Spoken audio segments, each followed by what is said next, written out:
Welcome to Wanderer. My name's Hannah and today I'm going to show you a quick and easy recipe for buckwheat flour bread.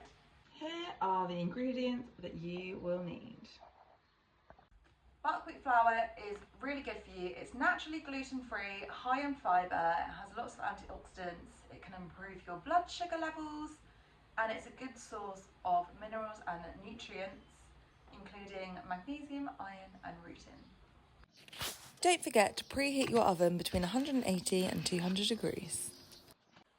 We are going to be using chia seeds as a binder. So first thing we need to do is activate them. So we're going to use 2 tablespoons of chia seeds into a bowl.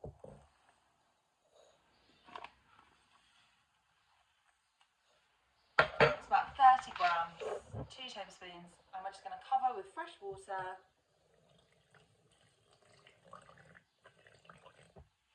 And just wait 15-20 minutes for those to activate. So they're going to absorb all the water and swell up. And chia seeds are really good for you. They're a really good source of fibre. They're great for your heart health and controlling blood sugar.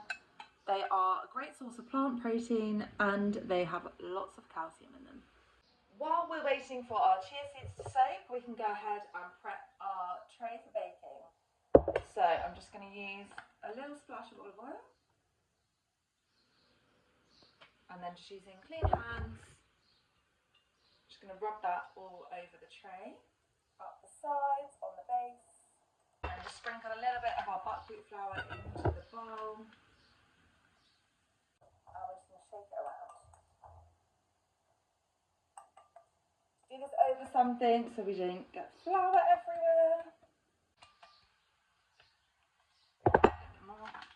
So this is going to make our tray non-stick, and it's also going to give a nice little crumb on the outside of our bread. Be quite generous with the flour. And there we go. Now we're going to measure out our dry ingredients. So to make this super simple, I'm just using a cup. This is just an ordinary mug. I'm going to be about 225 grams of flour in each mug, so 450 grams or 2 cups of flour.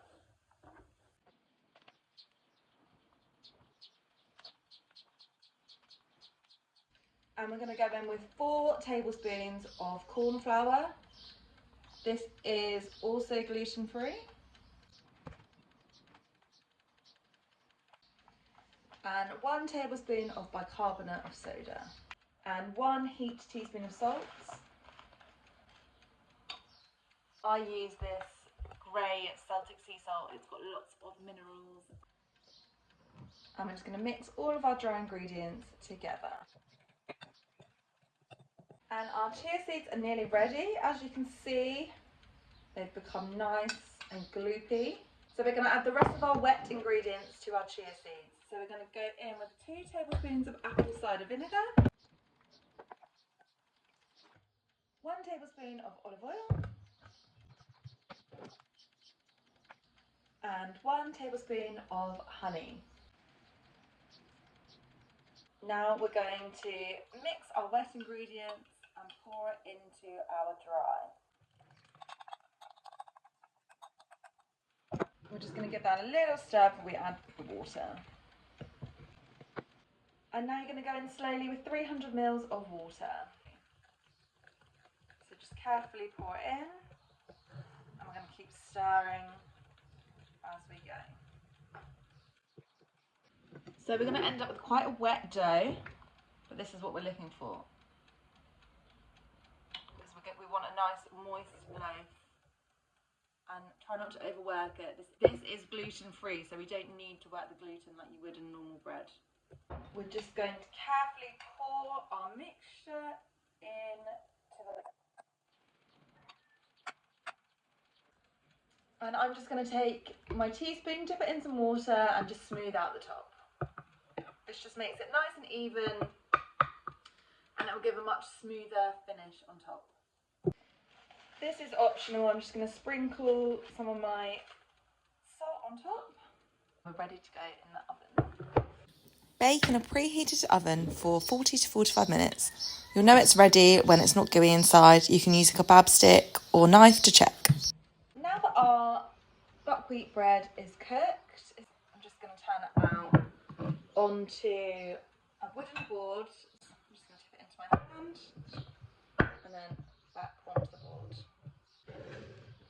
So this is completely cool now. It's a lot easier to chop when it's cool. So I'm just going to chop the first slice so we can have a look inside. It's got a really nice bread-like consistency. Springy, moist. And I'm just going to try some bread with some of my homemade lemon marmalade. And taste test.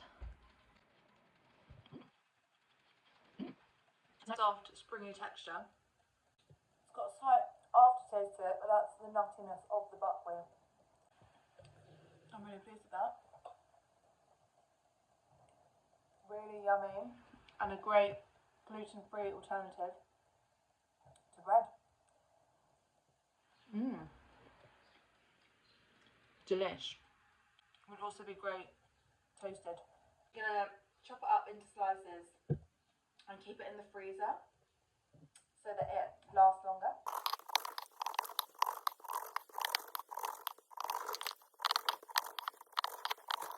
I'm just going to reuse a bag that I got from the bakery. I'm just going to scoop up the slices, use the knife to help you, and then in we go.